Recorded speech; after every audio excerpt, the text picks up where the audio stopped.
Assalamualaikum warahmatullahi wabarakatuh. Perkenalkan, nama saya Vivi Ramadhani, perwakilan dari kelompok 7.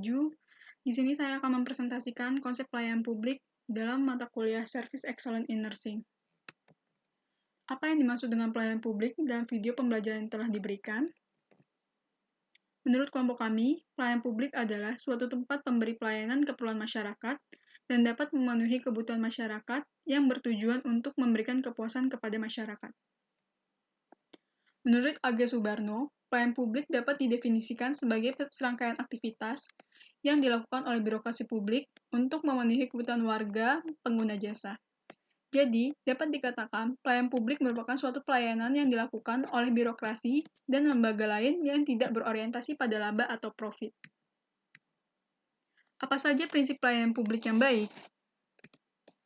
Menurut kelompok kami, berdasarkan video pembelajaran yang telah diberikan, pelayanan publik tersebut sudah menerapkan beberapa prinsip pelayanan publik yang baik, seperti sikap pelayanan yang diberikan sudah baik dan dijelaskan prosedur yang dikerjakan sesuai dengan 4 faktor menurut Batinggi tahun 2005.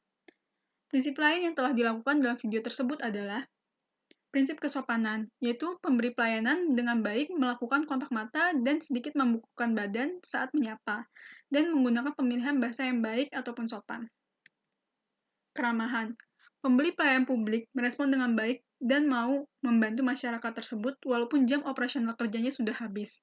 Tetapi, pemberi pelayanan publik tersebut tetap sabar dan ikhlas membantu masyarakat yang membutuhkan bantuan tersebut. Kepastian waktu.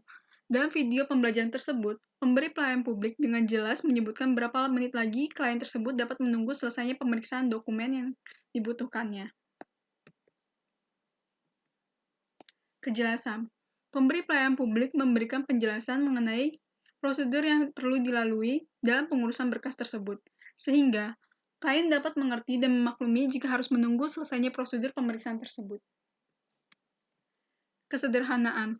Pemberi pelayanan tersebut memberikan penjelasan dengan sederhana, tidak berbelit-belit, sehingga masyarakat tersebut dapat dengan mudah mengerti maksud dari pembicaraan pemberi pelayanan publik tersebut. Prinsip pelayanan publik menurut teori Putra 2019 adalah kesederhanaan, kejelasan, kepastian waktu, akurasi, keamanan, tanggung jawab, kelengkapan sarana dan prasarana, kemudahan akses, kedisiplinan, termasuk kesopanan dan keramahan serta kenyamanan. Kompetensi yang harus dimiliki oleh pelayanan publik adalah menurut kelompok kami, dalam video pembelajaran yang telah diberikan, petugas pemberi pelayanan publik sudah memiliki kompetensi yang sudah seharusnya dimiliki oleh seorang pelayan publik, seperti kognitif yang terdiri dari pengetahuan, penerapan yang baik. Berikutnya, secara afektif, terdapat penerimaan, nilai, responsif, organisasi, dan karakterisasi.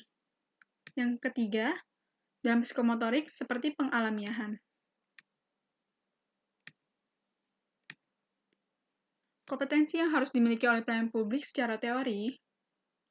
Menurut Susila tahun 2015, petugas pelayanan harus memiliki beberapa kompetensi, seperti pengetahuan, keahlian, keterampilan, sikap, dan perilaku yang dibutuhkan. Menurut Hutahayan 2019, agar pelayanan publik dapat berjalan dengan baik dan dapat memenuhi kebutuhan pelanggan, maka dibutuhkan beberapa elemen penunjang, salah satunya yaitu kompetensi pemberi pelayanan publik. Kompetensi pelayanan publik terbagi menjadi 3 ranah. Ranah pertama yaitu ranah kognitif, terdiri dari pengetahuan.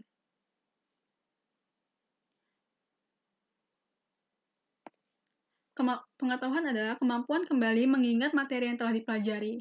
Misalnya, pengetahuan tentang istilah, klasifikasi, kategori, kriteria, kecenderungan, dan urutan. Berikutnya ada pemahaman, yaitu kemampuan untuk memahami suatu materi dalam bentuk interpretasi, ekstrapolasi, atau translasi, atau mengubah suatu bentuk ke bentuk lain.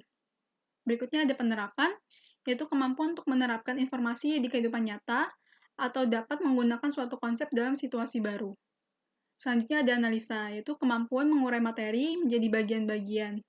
Kemampuan tahap ini dapat berupa analisis hubungan, mengorganisasikan prinsip dan elemen. Yang terakhir ada evaluasi, yaitu kemampuan menilai kegunaan suatu hal atau benda berdasarkan kriteria yang jelas. Yang kedua, ada ranah afektif yang terdiri dari penerimaan, yaitu kemampuan seseorang memperhatikan, merespons stimulasi yang tepat, dan menunjukkan atensi juga penghargaan kepada orang lain. Selanjutnya ada responsif, yaitu kemampuan untuk berpartisipasi dengan aktif dalam pembelajaran dan selalu termotivasi.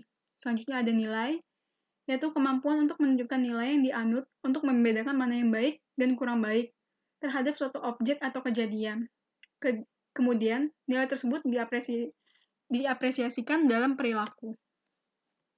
Selanjutnya, ada organisasi, yaitu berdasarkan penyatuan nilai, sikap-sikap yang berbeda dapat menimbulkan konflik internal sehingga terbentuk sistem nilai internal yang mencakup tingkah laku dan kemampuan membentuk sistem budaya organisasi dengan menyatukan perbedaan nilai.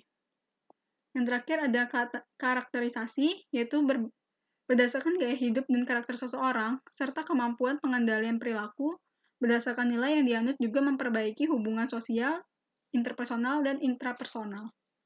Ranah yang terakhir yaitu ranah psikomotorik, seperti peniruan. Ketika mengamati suatu gerakan, kemudian mulai memberikan respon mirip dengan yang diamati, dan mengurangi koordinasi dan kontrol otot-otot saraf. Peniruan ini dalam bentuk global dan tidak sempurna. Selanjutnya ada manipulasi, yaitu perkembangan kemampuan mengikuti penampilan. Pengarahan, gerak-gerak pilihan yang menetapkan suatu penampilan melalui latihan. Selanjutnya ada ketetapan, yaitu memerlukan proporsi, kecermatan, dan kepastian yang lebih tinggi dalam penampilan. Selanjutnya ada artikulasi, yaitu menekan koordinasi suatu rangkaian gerakan dengan cara membuat urutan yang tepat dan mencapai harapan. Selanjutnya ada pengalamiahan, yaitu tingkah laku yang ditampilkan pengeluaran energi fisik maupun psikis. Sekian presentasi konsep pelayanan publik dari kelompok 7. Mohon maaf jika terdapat banyak kekurangan, dan terima kasih atas perhatiannya. Wassalamualaikum warahmatullahi wabarakatuh.